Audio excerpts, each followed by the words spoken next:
Со изведување на Вибер комуникација меѓу дел од обвинетите, денеска во кривичниот суд продолжи рочиштето на судскиот процес за настаните од 27 април. Се вештачеше телефонот на обвинетиот, пратеникот Крсто Муковски и комуникацијата во Вибер група од 40 на броја. Во групата се сегашните пратеници Јохан Трчуловски, Емил Димитриев и Драган Данев, како и поранешните пратеници и функционери Миле Јанакиевски, Спиро Ристовски и Васил Пишев. Во групата се комуницира околу моменталната состојба во собранието и изборот на Талат Џафери за собраниски спикер. Во една порака, Јанакиевски бара од Муковски да застане пред тој што читал и дел да се качат во прес-салата каде бил заев. Муковски пак бара да се засили тензијата пред собранието, бидејќи имало многу камери во салата.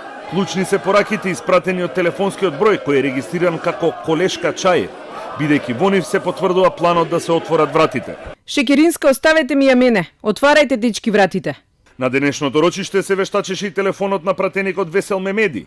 Станува збор за 20 на пораки од негови сопартијци кои го прашуваат дали е безбеден и бараат дозвола да дојдат во Скопје за да го извадат. Мемеди во неколку пораки кусо им одговара дека тој е добар и дека се наоѓа во друга сала. Изведена беше и месенџер комуникацијата на Антонио Кочков, сведок во процесот за обид за убиство на Зијадин Села со лицето Дејан Миланов.